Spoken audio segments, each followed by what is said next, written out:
శక్తి తైలాభిషేక ఆదివారపు ఆరాధన. సమయం ఉదయం 8:30 గంటల నుండి. స్థలం వైస్రాయ్ గార్డెన్స్, జుబ్లీ బస్టాండ్ ఎదురుగా, సికింద్రాబాద్. తాడేపల్లిగూడెం పరిసర ప్రాంత ప్రజలకు శుభవార్త. ప్రార్థనా శక్తి తైలాభిషేక ఆరాధన ప్రతి నెల మొదటి బుధవారం. సమయం ఉదయం 10 గంటల నుండి. NK highway grounds, Autonagar, Gudem highway bypass road, Tadepalligudem. ప్రార్థనా శక్తి తైలాభిషేక ఆరాధన ప్రతి నెల మొదటి గురువారం. సమయం ఉదయం 10 గంటల నుంచి. స్థలం తూర్పుగోదావరి జిల్లా, అమలాపురం దగ్గర, ఉప్పలగుప్తంలో. ప్రార్థనా శక్తి తైలాభిషేక ఆరాధన అక్టోబర్ 7 మంగళవారం. సమయం ఉదయం 8 గంటల నుండి. స్థలం బొబ్బూరి గ్రౌండ్స్, భవానీపురం, పున్నమి ఘాట్, విజయవాడ. ప్రార్థనా శక్తి తైలాభిషేక ఆరాధన ప్రతి నెల 2వ మంగళవారం. సమయం ఉదయం 10 గంటల నుండి. Shri convention hall, C R Reddy women's college, Vatluru, Eluru. ప్రార్థనా శక్తి తైలాభిషేక ఆరాధన ప్రతి నెల 2వ బుధవారం. సమయం ఉదయం 9 గంటల నుండి. స్థలం airport road, quarry market, Renuka apartment దగ్గర, రాజమండ్రి. ప్రార్థనా శక్తి తైలాభిషేక ఆరాధన ప్రతి నెల 2వ గురువారం. సమయం ఉదయం 10 గంటల నుండి. స్థలం సుబ్బలక్ష్మి కళ్యాణ మండపం, railway new colony, Srikanya theatre, Visakhapatnam. ప్రార్థనా శక్తి తైలాభిషేక ఆరాధన ప్రతి నెల 2వ శుక్రవారం. సమయం ఉదయం 10 గంటల నుండి. స్థలం కాపు కళ్యాణ మండపం, ఎన్ఎఫ్సిఎల్ రోడ్, ఆర్టీఓ ఆఫీస్ పక్కన, ఆర్ఆర్ నగర్, కాకినాడ. ప్రార్థనా శక్తి తైలాభిషేక ఆరాధన ప్రతి నెల 2వ శనివారం. సమయం ఉదయం 10 గంటల నుండి.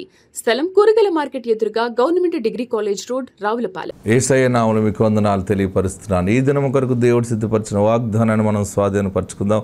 పరిశుద్ధ గ్రంథంలో మనం చూస్తూ ఉన్నప్పుడు యెషయా గ్రంథము 27వ అధ్యాయము 3వ వచనం ద్వారా దేవుడు మీ కుటుంబాన్ని దర్శిస్తూ ఉన్నారు. ప్రభు నన్ను దర్శిస్తే బాగున్ను, నా కుటుంబం కోసం ఏదైనా ఒక గొప్ప మాట ప్రభు చెప్తారేమో అని ఆశిస్తున్నాను. ఎప్పుడు నేను ఆశీర్వదించబడతానా, దేవా నాతో మాట్లాడని అడుగుతున్నావు కదా. దేవుడు నీతోనే మాట్లాడుతూ ఉన్నారు. ఈ ప్రార్థనా శక్తిని ప్రోగ్రాం ద్వారా ప్రభు మిమ్మల్ని దర్శిస్తూ ఉన్నారు. యెషయా గ్రంథం 27వ అధ్యాయం 3వ వచనం, యెహోవాను నేను దానికి కాపు చేయుచున్నాను, ప్రతి నిమిషమున నేను దానికి నీరు కట్టుచున్నాను, ఎవడునో దాని మీదకి రాకుండా దివారాత్రము దాన్ని కాపాడుచున్నాను. అద్భుతమైన వాగ్దానము ప్రభు మీకు అనుగ్రహిస్తూ ఉన్నారు. నేను దానికి కాపు చేయుచున్నాను, ప్రతి నిమిషమున నేను దానికి నీరు కట్టుచున్నాను. దేవుడు ఏర్పాటులో నీ కుటుంబం ఉన్నది. అందుకే దేవుడు ఇంతగా నీ కుటుంబాన్ని కాపాడుతూ ఉన్నాడు. నీ యొక్క జీవితంలో ఎన్నో శోధనలు నీ మీదకి వస్తున్నా సరే, నువ్వు పారిపోకుండా, చెదిరిపోకుండా, మరణించకుండా బ్రతికి మరలా నిలబడి సాక్షిగా ఉంటున్నావు అంటే దేవుడే నీకు నీరు కట్టుచున్నాడు. దివారాత్రము నేను దాన్ని కాపాడుతున్నాను అన్నాడు. ప్రతిదినము పని దేవుడే ఇస్తున్నారు. నీకు బలమైన ఆశీర్వాదం నీకు ప్రకటిస్తూ ఉన్నాడు. ఏంటంటే ఆయన కాపు చేయుచున్నాడు. యెహోవాను నేను దానిని కాపు చేయుచున్నాను, ప్రతి నిమిషమున నేను దానికి నీరు కట్టుచున్నాను. ఎలా పోషించబడతాం, ఎలా బ్రతుకుతాం అని అనుకుంటున్నామేమో. నీరు కట్టడం అంటే ఉద్యోగాన్ని, ఉపాధిని సూచిస్తూ ఉంది. ఆత్మ సంబంధమైనటువంటి వాక్యమును సూచిస్తూ ఉంది. నీరు అనేది ఉంటే భూమి ఆటోమేటిక్గా ఫలించేస్తుంది. ఏదైనా సరే మొలకెత్తేస్తుంది. నీరుంటే ఏ విత్తనం వేసినా వచ్చేస్తుంది. ఏం వేయకపోయినా ఏదో ఒక పంట పండేస్తుంది అక్కడ. అంటే ఇక మీదట నీ బ్రతుకులో ఏదో ఒక దారి దేవుడు నీకు అనుగ్రహిస్తున్నాడు. నిన్ను వదిలేయలేదు, ఆయన అనాథగా విడిచిపెట్టలేదు. దేవుడు నీ పక్షముగా ఉండి నీకు నీరు కడతా ఉన్నాడు. ఆయన ఇంతవరకు నీరు లేకే కదా. నీరు ధనాన్ని సూచిస్తుంది. ఎన్నో గొప్ప ఆత్మ సంబంధమైన అర్థాలు వస్తూ ఉన్నాయి. నీరు పరిశుద్ధాత్మను సూచిస్తూ ఉంది. ఇంతవరకు ఏ ఆత్మ లేదని ఏడ్చి బాధపడుతూ దేవుని దగ్గర కుమిలిపోయావో, దేవుడు నీ పట్ల నూతన నీరు, ప్రవహించి నీరు కడతా ఉన్నాడు. డబ్బులు లేవు, ధనము లేదని అనుకుంటేమో, ప్రతి నిమిషమున దేవుడు నీకు సహాయము చేయుచున్నాడు. ప్రతి నిమిషమున నేను దానికి నీరు కట్టుచున్నాను, దివారాత్రము దానిని కాపు కాయుచున్నాను. ఎందుకంటే ఎవడనూ దాని మీదకి రాకుండా. దేవుడు నిన్ను ఆశీర్వదించిన ఆస్తికి, ఐశ్వర్యానికి దొంగలు ఎవరు రాకుండా కూడా దేవుడు కాపాడుతాడు. ఇది నా వాగ్దానం ఏంటంటే, నిన్ను కాపు చేయుచున్నాడు, ఆయన నీకు నీరు కడతా ఉన్నాడు. ఆ నీటి ద్వారా నువ్వు ఎదుగుతూ గెలలుగా ఫలిస్తే దుష్టుడు నీ మీదకి రాకుండా, దొంగిలించకుండా దేవుడు దివారాత్రము దాని చుట్టూ ఆయన హస్తం ఉంచి కాపాడుతున్నానని మాట ఇచ్చారు. అంటే ఇక మీదట ఈ దినం నుండి ఒక నూతన అభివృద్ధిని నువ్వు చూడబోతా ఉన్నావు, నూతన ఐశ్వర్యాన్ని చూడబోతున్నావు. నువ్వు నమ్మితే ముమ్మారు ఆమేన్ ఆమేన్ అని చెప్పు. ముమ్మారుగా నువ్వు ఎప్పుడైతే మాట్లాడటం మొదలుపెట్టావో అది దేవుడు నీ పట్ల ప్రాప్తించేలా చేస్తాడు. ఒక నూతనంగా నీరు కట్టడం మొదలు పెడుతున్నారు. నా జీవితంలో ఎవరే సహాయం చేయలేదని అనుకుంటున్నామేమో, దేవుడే నీకు సహాయం చేయించున్నాడు. కృప నీకు తోడుండును గాక. ఆమేన్. God bless you. వాక్య భాగంలోకి వెళ్దాం. జీవం గల దేవుని సన్నిధానంలో వాక్యాన్ని ధ్యానం చేద్దాం. పరిశుద్ధాత్మ దేవుడు మనకిస్తున్నటువంటి గొప్ప మాట రాజుల 2వ గ్రంథము 6వ అధ్యాయము. దేవుని సన్నిధిలో ప్రార్థించినప్పుడు ఈ మాట మీకు తెలియపరచమని దేవుడు నాకు బయలుపరిచాడు. ప్రియులరా, పరిశుద్ధ వాక్యంలోకి వెళ్దాం. రాజుల 2వ గ్రంథము 6వ అధ్యాయము 4 నుండి. వారు యొర్దానుకు వచ్చి మ్రానులు నరుకుచుండిరి. ఒకడు దూలము నరుకుచున్నప్పుడు గొడ్డలి ఊడి నీటిలో పడిపోగా వాడు అయ్యో నా ఏలినవాడా, అది ఎరువు తెచ్చినదని మొర్రపెట్టాను గనుక ఆ దైవజనుడు అదెక్కడ పడినని అడిగాను. వాడు అతనికి ఆ స్థలమును చూపింపగా అతడు కొమ్మ ఒకటి నరికి నీళ్ళలో వేయగా గొడ్డలి తేలెను. అతడు దానిని పట్టుకొనుమని వానితో చెప్పగా వాడు తన చెయ్యి చాపి దానిని పట్టుకొనెను. ఆమేన్. ఈరోజు పరిశుద్ధాత్మ దేవుడు మనకి ఇచ్చేటువంటి వర్తమానం ఏంటంటే, పడిపోయిన గొడ్డలి, నీటిలో పడిపోయిన గొడ్డలి, దైవజనుడు ప్రార్థించగా కంటికి కనపడకుండా పోయిన గొడ్డలి నీటిపైకి వచ్చి తేలింది. ఆమేన్. ప్రియులరా, పరిశుద్ధాత్మ దేవుడు ఇచ్చే గొప్ప మాట ఏంటంటే, గొడ్డలి గురించి ఇక్కడ వర్తమానం కనబడుతూ ఉంది. దైవజనుడు, శిష్యులు ఉన్నారు అక్కడ, దైవజనుడిని అడుగుతున్నారు, మరి పనులు ప్రారంభించాలి కదా, ఇల్లు కట్టుకోమన్నావు అనుకుంటున్నావు, మరి పనులు ప్రారంభించమంటావా దైవజనుడా, నువ్వు వస్తావా అంటే వస్తానన్నాడు. అందరూ కూడా వెళ్ళి పనులు చేసుకుంటూ ఉన్నారు. అయితే ఈ మనుషుడు ఏం చేశాడంటే, నదిలోకి ఉన్నటువంటి చెట్టుని కొడతా ఉన్నాడు. దేన్ని కొడుతున్నాడు? నది ఒడ్డున ఉన్నటువంటి చెట్టుని, చాలా పెద్ద దూలము బాగుందని, చాలా మంచి మ్రానుగా ఉంది కదా అని చెప్పి దూలము కొరకు కొడుతున్నాడు. దాన్ని కొడతా ఉంటుంటే ఆ కొడుతున్నప్పుడు గొడ్డలు ఊడి నీటిలో పడిపోయింది. గొడ్డలు ఊడి నీటిలో పడిపోయినప్పుడు ఎవరికి కంప్లైంట్ ఇస్తాం మనం వెంటనే? హలో చెప్పాలి. గొడ్డలు ఊడిపోయింది, కొడుతున్నాడు. కొన్ని తోటలు ఎక్కడైనా చెట్టుని కొట్టలేదు ఆయన గొడ్డలు పట్టుకుని వెళ్ళి నదిలోకి వంగి ఉన్న చెట్టుని కొడుతున్నాడు. ఓకే, గొడ్డలు ఊడిపోయి కింద పడింది. పైగా గొడ్డలు ఎవరిది అంటున్నాడు? చెప్పాలి అందరూ. తన సొంత గొడ్డలు కాదు, ఎరువు గొడ్డలు తెచ్చుకున్నప్పుడు ఒళ్ళు దగ్గరెట్టుకోవాలంటాం కదా. ఏంటి? ఎరువు వస్తువు తెచ్చుకున్నప్పుడు, ఎరువు పొట్టు చీర తెచ్చినప్పుడు ఎలా చేస్తారు మీరు? ఎరువు వస్తువులు తెచ్చుకున్నప్పుడు ఏం చేస్తారు? మళ్ళీ భద్రంగా, ఒకసారి మంచి భద్రంగా ఇస్తే మళ్ళీ ఇస్తారు కదా అని ఇస్తారు. కొందరు ఏం చేస్తారు, నేను పట్టుకెళ్ళి తాకట్టెట్టుకుని అమ్మేసుకునే వాళ్ళు కూడా ఉన్నారు. తర్వాత చూద్దాం, ముందు నా పని అయిపోవాలన్నట్టు ఉంటుంది కొంతమంది. అరువు తెచ్చినప్పుడు జాగ్రత్తగా ఉండాలి. ఈ మనుషుడు ఏం చేశాడంటే, గొడ్డలి ఎరువు తెచ్చుకున్నాడు. నేను కొంచెం ఇల్లు పనులు అయ్యే వరకు నేను కొట్టుకుని నీకు పట్టుకొస్తానన్నాడు. సరే పట్టుకెళ్ళన్నాడు. ఈ గొడ్డలు ఏమైందంటే, చెట్టును ఆ దూలం నరుకుతుంటే గొడ్డలు వెళ్ళి నీటిలో పడిపోయింది. నీటిలో పడిపోయినప్పుడు మనం ఎవరికి దగ్గరికి వెళ్తాం? ఫస్ట్ గజి ఈతగాళ్ళ దగ్గరికి వెళ్తాం. ఎక్కడికి వెళ్తాం మనం? ఎందుకంటే లోపలికి వెళ్ళి గొడ్డలు తీసుకొచ్చే వాళ్ళు ఎవరున్నారు? లేకపోతే ఎవరైనా పడవ వేసుకుని వెళ్ళి లోపలికి వెళ్ళి ఈత కొట్టే వాళ్ళు ఎవరున్నారు? ప్రయోగం చేసే వాళ్ళు ఎవరున్నారు అని మనం ఎదురు చూస్తాం. కానీ ఈ శిష్యుడు ఏం చేశాడంటే, గొడ్డలు పడిపోయిన వెంటనే తన విశ్వాసం చూడండి. నాకు ఒక దైవజనుడు ఉన్నాడు. ఏమనుకుంటాడైనా? నాకు ఒక భక్తిగల దైవజనుడు ఉన్నాడు. ఆ దైవజనుడు ప్రార్థించాడంటే పడిపోయిన నా గొడ్డలి మళ్ళీ తిరిగి నాకు దొరుకుతుంది. ఆమేన్, హల్లెలూయా. గొప్ప విశ్వాసము. ఆమేన్. మన క్రైస్తవ జీవితమే విశ్వాసం మీద ఆధారపడి ఉంటుంది. ప్రియులరా, ఈ మనుషుడు దైవజనుడు ఉన్నాడు. నేను ఎందుకంటే అతను అనుకుంటున్నాడట, నేను పని ప్రారంభించినప్పుడు దైవజనుడి ద్వారా మాట తీసుకుని పని ప్రారంభించాను. ఇల్లు కట్టుకోమంటావా, నరుక్కుమంటావా, కట్లు కొట్టుకోమంటావా, అన్నీ నేను దేవుని చిత్తం అడిగే తెలుసుకున్నాను. కానీ గొడ్డలు పడిపోయింది కనుక ఇప్పుడు ఎవరికి చెప్పాలి? దైవజనుడు చెప్పాలని దైవజనుడి దగ్గరికి వచ్చాడు. నా ఏలినవాడా, ఇదిగో దైవజనుడా, నా ఏలినవాడా, ఇది ఎరువు తెచ్చిన గొడ్డలు ఇది. ఒరే, నువ్వు కంగారు పడకరా బాబు, ఏమైంది చెప్పు అన్నాడు ఆయన. నువ్వు కంగారు పడకు. ఏమవటం ఏంటి? గొడ్డలి నదిలో పడిపోయింది అన్నాడు. నదిలో పడిపోయిందని చెప్తాడు ఎవడైనా, కానీ ముందేం చెప్తున్నాడు ఆయన? ఇది నాది కాదు, నాది పోయినా పర్వాలేదు, ఇది ఎవరిది? ఇది ఎరువు తెచ్చింది పాస్టర్ గారు అది ఎరువు తెచ్చింది. పాస్టర్ గారు అని ఉండొచ్చు అనుకుంటాను. నువ్వు ఎరువు తెస్తే నాకెందుకు, అరువు తెస్తే నాకెందుకు, నేను ప్రార్థిస్తాను, అది బయటకు వస్తుంది. ఆమేన్, హల్లెలూయా. గట్టిగా హల్లెలూయా చెప్పండి, ఇంకా గట్టిగా హల్లెలూయా చెప్పండి.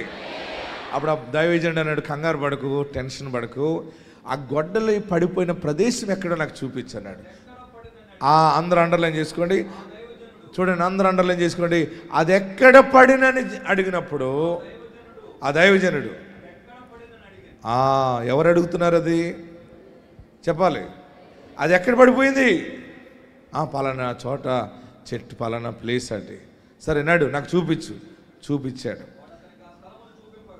ఆ గొడ్డలు పాడేసినాడు దైవజనుడికి చూపిస్తున్నాడు. నేను పలానా చెట్టు ఎక్కాను, ఇక్కడి నుంచి ఇలా కొడుతుంటే కొంత కొట్టేటప్పుడు పడిపోయింది ఇది అన్నాడు. ఎక్కడ పడిందంటే ఇక్కడే పడింది అన్నాడు. ఎక్కడ పడింది? పడిన చోటు చూపించాడు. అప్పుడు దైవజనుడు ఏం చేశాడంటే, అతడు ఒక కొమ్మను కట్ చేసి నీళ్ళలో యెహోవా నామములో ప్రార్థన చేసి అది నీళ్ళలో వేయగా, అందరూ చదవడది, పడిపోయిన నదిలో పడిపోయిన గొడ్డలి తేలి దానికి అతుక్కుంది. గట్టిగా హల్లెలూయా చెప్పండి. పడిపోయిన గొడ్డలి తిరిగి వచ్చింది. అప్పుడు దైవజనుడు అన్నాడు, ఇదిగో చూసావా, ఇదిగో నీ చేయి చాపి దాన్ని పట్టుకో. పడిపోయిన గొడ్డలి నదిలో తిరిగి రావటం అనేది మహా అద్భుతం. అంటే ఈరోజు వర్తమానం ఏంటంటే, గొడ్డలి జీవనోపాధిని సూచిస్తుంది, గొడ్డలి పనిని సూచిస్తుంది. చేతి పని, ఉద్యోగము, వ్యాపారము. నీది నదిలో పడిపోయిందేమో, నష్టపోయేవేమో, లాస్ అయిపోయేవేమో, ప్రార్థనా శక్తి ద్వారా దేవుడు మరలా తిరిగి నీ చేతికి అప్పగించబోతా ఉన్నాడు. పోయినవన్నీ మనకు వస్తాయి. ఏ వ్యాపారం పోయిందో, ఏ వ్యవసాయము పాడి పంట పోయిందో, అవన్నీ కూడా ప్రార్థనలో ఏదైనా మనం సాధించగలం. మనం దేనిలో సాధించగలం? ప్రార్థన. ఆ ప్రార్థన అద్భుతం ఏంటంటే, అక్కడ దైవజనుడు ప్రార్థించినప్పుడు ఆ మనుషుడు టెన్షన్ అయ్యాడు, కానీ దైవజనుడు టెన్షన్ కాలేదు. ఎందుకంటే మనం ఎలాంటి దేవుణ్ణి నమ్మామంటే, ప్రార్థన ఆలకించే దేవుణ్ణి నమ్మాం. మనం నమ్మిన దేవుడు మాట్లాడతాడు. ఆయన మనం నమ్మిన దేవుడు రక్షణలోనికి నడిపిస్తాడు. మనం నమ్మిన దేవుడు కష్టకాలములో చెంత ఉండేవాడు. హల్లెలూయా. యేసయ్య ఎంత మంచి దేవుడు. ఆమేన్. పోయిన పనిని దేవుడిని చేతికి అప్పగిస్తాడు. మీరు అనుకోవచ్చు, పోయినప్పుడు అన్నీ నాకు అప్పుడు ఇలాగ వ్యాపారం ఉండేది, ఎటు చూసినా డబ్బు ఉండేది, ఎటు చూసినా బంగారం ఉండేది, ఇప్పుడే మా ఐదారు జీవితం ఇలాగ అయిపోయిందని అనుకుంటున్నావేమో. అయినా నువ్వు క్రీస్తు నందున్నావు కనుక పోయిన గొడ్డలు తిరిగి మరలా నీ చేతికి దేవుడు అప్పగేస్తాడు. కొంతమంది అద్దంలో చూసుకుంటారు, పెళ్ళి అయిపోయిన తర్వాత, పిల్లలు పుట్టిన తర్వాత, మనవల్ని ఎత్తిన తర్వాత, ముసలి అయిపోయాక కూడా నేను ఎంత అందంగా ఉండేది అన్నో, మా ఐదారు బ్రతుకు ఇలాగ అయిపోయాను, ముసలిలాగా అయిపోయాను, నా కళ్ళు లాంటి కళ్ళు ఎవ్వరికి ఉండేవి కాదు. అప్పుడు ముసలి అయిపోయాక ఎంత కన్ను ఎంత అయిపోతుంది, అప్పుడెక్కడ వస్తాయి పెద్దగా అనుకుంటారు. ఇంకా అయినా సరే అన్నీ ఆ రోజు వాటర్ రాసుకుంటుంది మొన్న ఒక ఆమె. ఎన్ని రాసినా ఇంక రాదది. వస్తుందా? కానీ క్రీస్తునందు మళ్ళీ వస్తుంది. నువ్వు విశ్వసిస్తే పోయిన బలము మరలా నీకు వస్తుంది, పోయిన ఆరోగ్యము నీకు వస్తుంది. అప్పుడు ఎంత నడిచేదన్నో, ఎంత పని చేసేసేదన్నో, ఇప్పుడు ఇలాగ అయిపోయినాను అనుకుంటున్నావు. కానీ నీ గుండె నిండా యేసుకు చోటిచ్చేవంటే మళ్ళీ పోయిన గొడ్డలి, పోయిన పని దేవుడిని చేతికి అప్పగిస్తాడు. ఆమేన్, హల్లెలూయా. గట్టిగా హల్లెలూయా చెప్పండి. అయ్యో ఆ ఉద్యోగం పోయింది, ఆ వ్యాపారం పోయింది, ఆ రోజులు వేరు, ఆ టైం వేరు అని అనుకోకు. దానికంటే సూపర్ టైం దేవుడు ఇవ్వబోతా ఉన్నాడు. నీ విశ్వాసం నీకుందా? నీకు విశ్వాసం ఉన్నదా? ఎక్కడ పడిపోయావో, ఎక్కడ పడవ వేసుకున్నావో అదన్నీ దేవుని సన్నిధిలో నువ్వు ప్రార్థించు. ఈ దినము, ఈ కృపాకాలంలో యేసునామములో నువ్వు ప్రార్థన చేసినప్పుడు మరలా దేవుని చేతికి గొడ్డలను అప్పగిస్తాడు, ఆ పనిని అప్పగిస్తాడు ఆయన. ఇవన్నీ నా అనుభవంలో నేను ఎన్నో సమయాలు నేను నేర్చుకున్నాను, నేను అనుభవిస్తూ ఉన్నాను. అది పోయింది, ఇది పోయిందని అనుకోవద్దు. కానీ నువ్వు ఒక్కటే గమనించుకోవాలి, కాపరితో సహవాసము నేర్చుకోవాలి. ఆమేన్. ఎవరితో సహవాసం నేర్చుకోవాలి? కాపరి మంచి గురువు లాంటి వాడు అన్నమాట. మీ ఊర్లో మీ ప్రార్థనా మందిరాలకు వెళ్ళండి. మీ గ్రామంలో ఎక్కడ దేవుని మందిరం జరుగుతుందో, మీకు దగ్గరగా యేసుక్రీస్తు ప్రార్థనా మందిరాలు ఎక్కడున్నాయో అక్కడికి మీరు దగ్గరికి వెళ్ళి ఆ సంఘానికి ఉన్న కాపరిని మీరు మంచి గురువుగా తీసుకోవాలి. దైవజనుడా, ప్రార్థనాపరుడైన దైవజనుడిని మీ ఇంటికి కాపరిగా చేర్చుకోవాలి. మీరు అన్ని విషయాల్లో జయము పొందాలంటే సంఘముతో చక్కని సంబంధము కలిగి ఉండాలి. ఆమేన్. హల్లెలూయా చెప్పండి. ఇంకా గట్టిగా హల్లెలూయా చెప్పండి. నమ్మి అద్భుతము చూడటమే కాదు, ప్రతి అద్భుతం మన జీవితంలో నిలబడాలంటే, మన ఆత్మీయ జీవితం ఎదగదల ఆశీర్వాదంగా ఫలించాలంటే మనం ఒక మంచి కాపరిని కలిగి ఉండాలి. ఆమేన్. మీరు ఇక్కడికి వచ్చి వెళ్ళిపోవటం కాకుండా మీ గ్రామంలో ఉన్న మందిరాలకి మీరు వెళ్ళాలి. కాపరి చెప్పిన ప్రకారం చేయాలి. వాక్యానుసారంగా ఆజ్ఞల ప్రకారం మీరు జీవిస్తున్నప్పుడు దేవుడు మీ పని మీ చేతికి అప్పగిస్తాడు.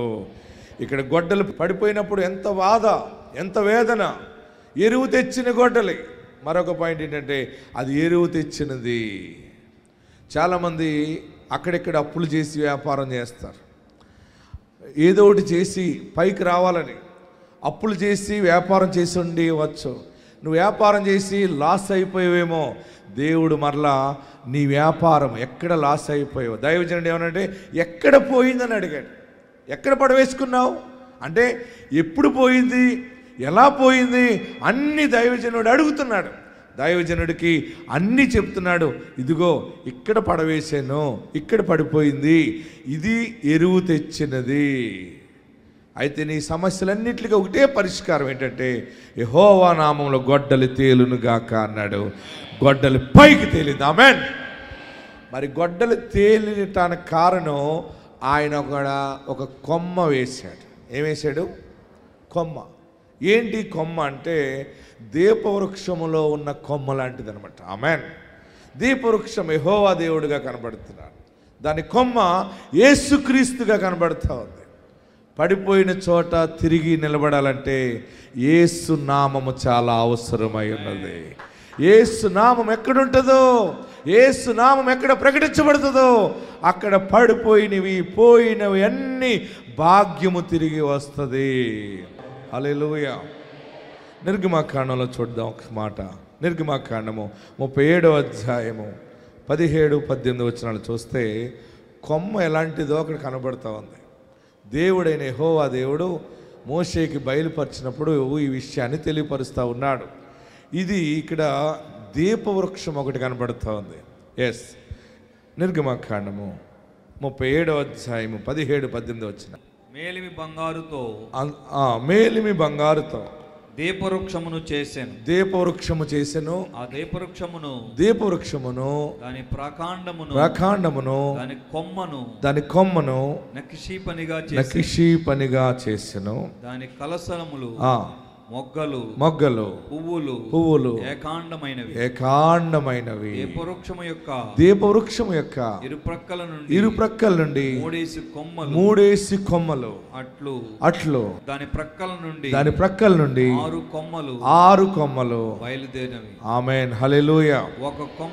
ఒక కొమ్మలో మొగ్గలు పువ్వులు గల బాదము రూపమైన 3 కలశలములు రెండవ కొమ్మలో మొగ్గలు పువ్వులు గల బాదము రూపమైన కలశలములు అప్పుడు దీపవృక్షము నుండి బయలుదేరి 6 కొమ్మలకు ఉండేను. ఆమేన్ హల్లెలూయా. గట్టిగా హల్లెలూయా చెప్పండి. దీపవృక్షము యెహోవా దేవుడు. ఆమేన్. మరి ఒక్కొక్క కొమ్మ రూపంలో లోకాన్ని దర్శించిన సమయం అది. అసలైన కొమ్మ యేసుక్రీస్తుకి సాదృశ్యముగా ఉంది. ఆ కొమ్మకి పువ్వులుంటాయి, పుష్పాలుంటాయి, అన్నీ ఉంటాయి. అసలైనటువంటి కొత్త నిబంధనకు వచ్చినప్పటికీ ఆత్మ సంబంధంగా మనం చూస్తే ఈ పరిశుద్ధుడైన యేసు నామాన్ని ఎవరు స్వీకరిస్తారో వారు పుష్పిస్తారు, వారు ఫలిస్తారు. పడిపోయిన గొడ్డలి చేతి పనిని దేవుడు మరలా వారికి ఇస్తాడు. అందుకే మనం ఏది చేసినా యేసు నామములో ప్రార్థన చేస్తాం. ఆమేన్. గట్టిగా హల్లెలూయా చెప్పండి. ఇంకా గట్టిగా హల్లెలూయా చెప్పండి. మరి కొమ్మ ఒకటి వేసాడు, అంటే వాక్యము ప్రకటించాడు, వాగ్దానాన్ని ప్రకటించాడు. పడిపోయింది పైకి వచ్చింది అంతే. ఆమేన్. దైవజనుడు నోట నుండి వెళ్ళింది, దైవజనుడు చేతి నుండి వెళ్ళింది ఏంటంటే దేవుని వాక్యము. ఆది యందు వాక్యము ఉండెను, వాక్యము దేవుడై ఉండాడు.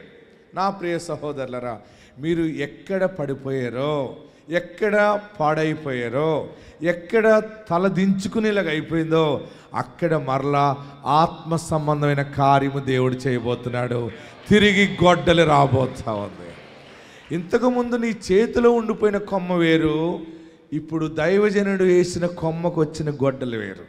అది యేసు నామముతో ఏకాండమవుతుంది. ఆమేన్. మీరు గుర్తుపెట్టుకోండి, ఇంటికి వెళ్ళి రాసుకోండి, ఇక్కడ అవసరమైతే రాసుకోండి. పోయిన పని దేవుడు నాకు ఇస్తున్నాడు. పోయిన అభిషేకము తిరిగి రాబోతా ఉంది, పోయిన ఆరోగ్యము తిరిగి రాబోతా ఉంది. యేసుక్రీస్తు నామములో పోయిన భాగ్యము తిరిగి రాబోతా ఉంది. యేసుక్రీస్తు నామములో పోయిన స్థితి మరలా దేవుడు 7 నా చేతికి అప్పగించబోతున్నాడని విశ్వాసం ఉంచండి. దైవజనుడు అన్నాడు చివరిగా రాజుల 2వ గ్రంథం 6వ అధ్యాయము 6వ వచనములో, ఆ దైవజనుడు అదెక్కడ పడినని అడిగాడు. వాడు అతనికి ఆ స్థలమును చూపింపగా అతడు కొమ్మ ఒకటి నరికి నీళ్ళలో వేయగా గొడ్డలి తేలెను. ఆమేన్. ఆ గొడ్డలి తేలటానికి కొమ్మ పడింది. ఆమేన్. ఆ కొమ్మ క్రీస్తు శిలువకు సూచనగా కనబడుతుంది, యేసు క్రీస్తుకి సాదృశ్యంగా కనబడుతుంది. పరిశుద్ధుడైన రక్షణ సువార్త ఎక్కడ ప్రకటించబడుతుందో అక్కడ జీవితాలు మళ్ళీ తిరిగి కట్టబడతాయి. ఆమేన్. తర్వాత అన్నాడు దైవజనుడు అంటున్నాడు, అటు చూస్తూ ఉన్నాడు, నరికి నీళ్ళలో వేయగా గొడ్డలి తేలెను. నదిలో పడిపోయిన గొడ్డలి అసలు కనబడుతుందా?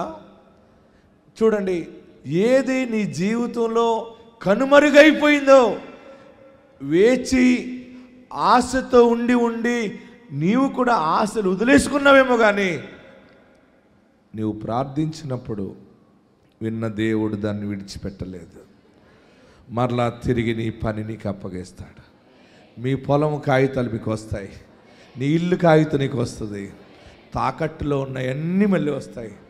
బహుశా తాకట్టు పెట్టుకున్నాను, ఇంక చూడనేమో ఆ వస్తువు, ఆ బంగారాన్ని చూడనేమో, ఆ ఇల్లు చూడనేమో, ఆ ఆస్తిని చూడలేమో, మరలా అటువంటి స్థితి రాదేమో అనుకున్నావు. కానీ యేసుక్రీస్తు నామములో మరలా తేలి నీ చేతికి దేవుడు అప్పగించబోతా ఉన్నాడు. దైవజనుడు అన్నాడు, దానిని పట్టుకొని తీసుకో. నీళ్ళ మీదకి తేలి వచ్చింది. వాడు తన చెయ్యి చాపి దానిని పట్టుకొనేను. అందరూ లేచి నిలబడదాం, ఎక్కడున్నవారు అక్కడ లేచి నిలబడదాం. యేసుక్రీస్తు అనేటువంటి ఒక కొమ్మ మనకు ఉన్నది. యేసుక్రీస్తు అనే నామము మనకున్నది. యేసుక్రీస్తు అనే ఒక జీవవాక్యం ఉన్నది. ఆ వాక్యమును మనం స్మరించుచుండగా, ఆ వాక్యము మన నోటితో మాట్లాడుతుండగా, ఆ వాక్యమును మన హృదయంలో ధ్యానిస్తూ ఉండగానే నదిలో పడిపోయినవన్నీ తిరిగి రాబోతూ ఉన్నాయి. మరలా సూపర్ స్టార్ కాబోతూ ఉన్నావు. నీవు బలమైనటువంటి విజయం సాధించిన మనిషిగా ఉండబోతూ ఉన్నావు. దేవుడు మరలా నిన్ను తలగా చేయబోతా ఉన్నాడు. ఏడుస్తున్నావా? బాధపడుతున్నావా? ప్రార్థన చేయి. పరిశుద్ధాత్ముడి దినాన్ని నీతో మాట్లాడుతూ ఉన్నాడు. పోయిన గొడ్డలి నీ చేతికి దేవుడు అప్పగించబోతున్నాడు. పోయిన పని నీ చేతికి రాబోతా ఉంది. ఎవరి కింద నువ్వు దాసునిగా ఉండవు, ఎవరి కోసమో నువ్వు భయపడి బ్రతకవు. ఇంతకాలము ప్రతిరోజు మనుషులకు భయపడి బ్రతుకుతున్నావు. అప్పులు ఉండటం వల్ల నువ్వు తలదించుకుని బ్రతుకుతున్నావు. అందరు సహాయం అడుగుతున్నావు కనుక చిన్నగా బ్రతుకుతున్నావు అనుకుంటున్నావు కదా. ఎవరి దానికి ఇచ్చేస్తావు? నీ చేతికి దేవుడు ఆశీర్వాదాన్ని అప్పగించబోతుంది.